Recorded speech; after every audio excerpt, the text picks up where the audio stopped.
Dear grade 12 students, how are you doing? Today we're going to do chapters 8 and 9, A Tale of Two Cities. Uh, Here is the summary and the analysis. Book 3, Chapter 8, A Hand That Cards. Meanwhile, Jerry Cruncher and Miss Pross. Remember Jerry Cruncher, the porter, Tellson's porter, and Miss Pross, the lady who was taking care of Lucy Manette, are in Paris now. They discover Miss Pross's long lost brother. Miss Pross has a brother whom she hasn't seen for a long time. His name is Solomon Pross. Solomon Pross. In a wine shop. They meet him in a wine shop while they were shopping. Solomon, when she saw him, she screamed because she hasn't seen him for a long time. And he blames her. He scolds her for making a scene over this reunion. He was afraid that he would be discovered. He cannot afford to be identified because he is working as a spy for the Republic.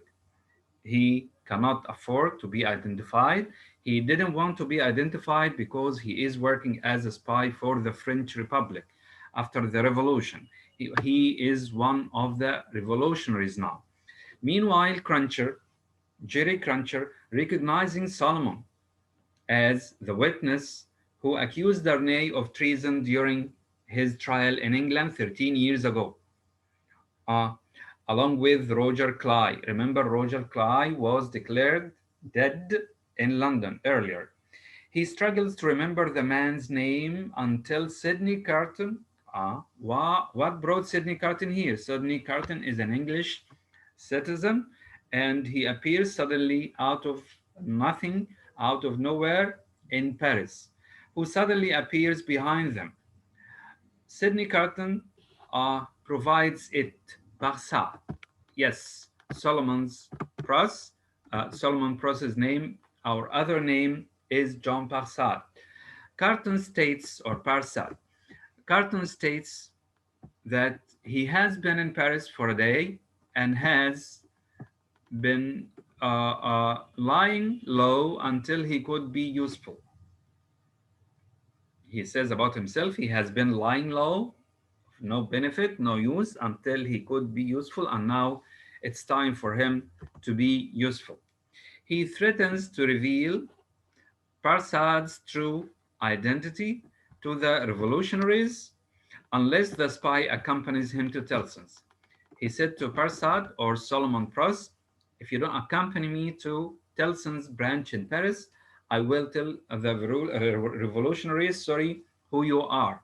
You used to be an English spy, and now you're here as a Republic or a Republican spy. You were loyal. Remember, England and France are enemies most of the time, or used to be enemies at those times. Upon arriving at Telson's, Carton informs Mr. Lorry and Jerry Cruncher that Darnay has been arrested again. He overheard Parsad discussing the news in a bar. Carton has a plan to help Darnay. What is this plan? We'll see later. Should he be convicted? If Darnay is convicted, is imprisoned, Carton has a plan to save him.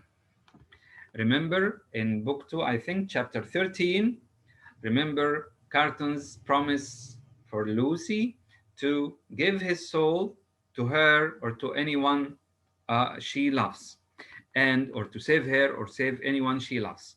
And he threatens to expose Parsad as an English spy should Parsad failed to cooperate. He said to him, if you don't cooperate with me, if you don't come with me and do whatever I tell you, I will tell the revolutionaries that you are an English spy here in France. Carton reveals that he has seen Parsad conversing, talking with Roger Cly. Roger Cly is dead, a known English spy. When Parsad counters that Cly is dead and presents the certificate of burial. Parsad said, I buried him with with these hands, with my own hands." Cruncher disproves. He rejects the story by asserting that Cly's, remember, Cruncher used to be a grave digger, but an illegal one, a resurrection man who used to steal dead people's bodies and sell them to surgeons, and so on. What happened the night when Jerry Cruncher, went to take out the body of Roger Clive from his grave? He found that uh, the coffin contained only stones and dirt. And Roger Clive wasn't buried. He is still alive. Though Cruncher is unwilling to explain how he knows these details, because people will ask him, "How did you know about this?" Carton takes him at his word and again threatens to expose Parsad and or as an enemy of the Republic. Parsad finally gives in and agrees to help Carton with his secret plan. So Sidney Carton has a secret plan to help Darnay if he is convicted.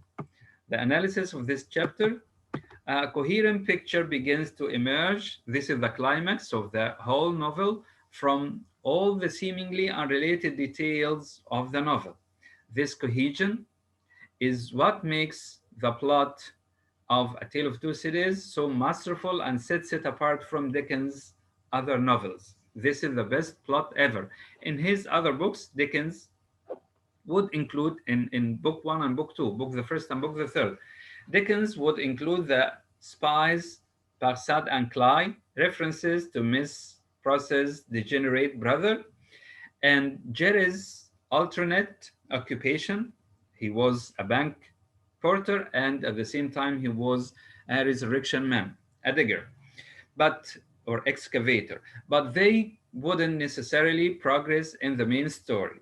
However, as will soon be seen, Carton's power over Parsad is essential to the conclusion of the book, because once he uses Parsad now is a spy, a French spy, that he can help them get to prison and see or help Darnay in a way or another, as we will see later.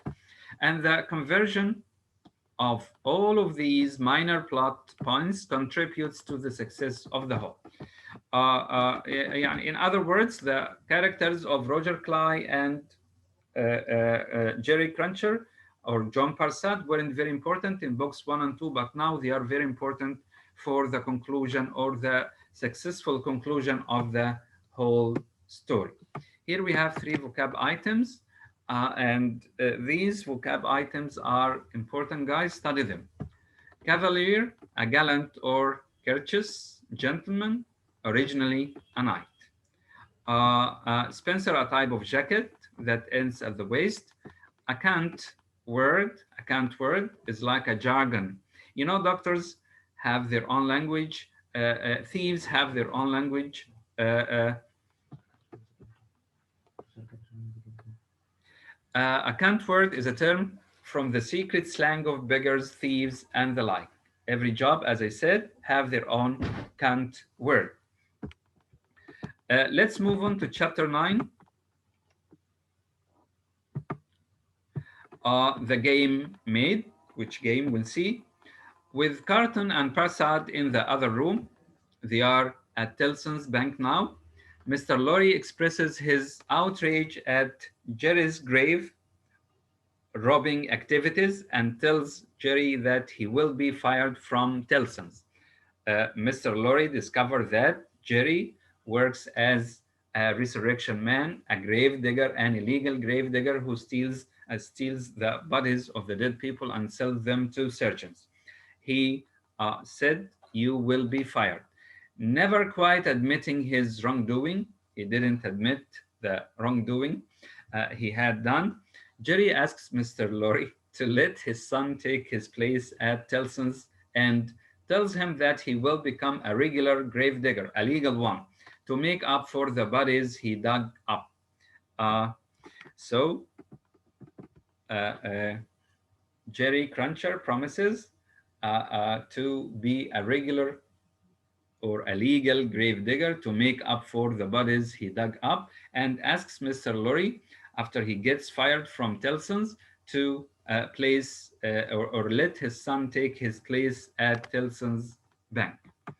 Carton and Persad emerge from the other room. They were at the other room discussing something. Remember, Carton has a plan to help Darnay if he is convicted. And Persad and Jerry leave. John Persad and Jerry Cruncher leave. Carton tells Mr. Lorry that the best he can do is to secure access to Darnay in his cell. We need to secure access, we need to reach him. Lorry begins to weep. Mr. Lorry begins to weep as the implications of Darnay's second arrest sink in. Remember, in his second arrest, Darnay has three accusers. Dickens told us about two of them now, Madame and Monsieur Defarge. The third person hasn't been revealed in the story yet. Moved by Mr. Lorry's tears, Carton tells him in a sincere tone that he regards him as a father figure who has led a good and useful life. Compare this type of life to Carton's life, which is useless, and he confesses this all the time. And that people will mourn Mr. Lorry and remember him when he dies. Carton adds that a long life wasted would be a miserable one. When Mr. Lorry leaves Tellson's to comfort Lucy and her father, Carton walks the street. This is very important. And all night with the biblical passage, a line from the Bible, I'm the resurrection and the life. I'm the resurrection. Remember, guys, resurrection means coming back to life after death. Resurrection. You know, Christians celebrate the day of resurrection the day before Easter, or it's Easter, the day before Sham Nisib, the Sunday before Sham Nisib, resurrection, Al-Qiyamah. I am the resurrection and the life. This is a line from the Bible. He heard it in his mind, and he heard it with the tips of his or steps of his shoes, echoing in his mind. At one point, he drops in at a chemist's shop to make a purchase, to buy something. Maybe we can guess that this purchase is part of the plan. The next day, Carton attends Darnay's new trial. The bloodthirsty jury includes the malevolent, the hateful Jacks 3.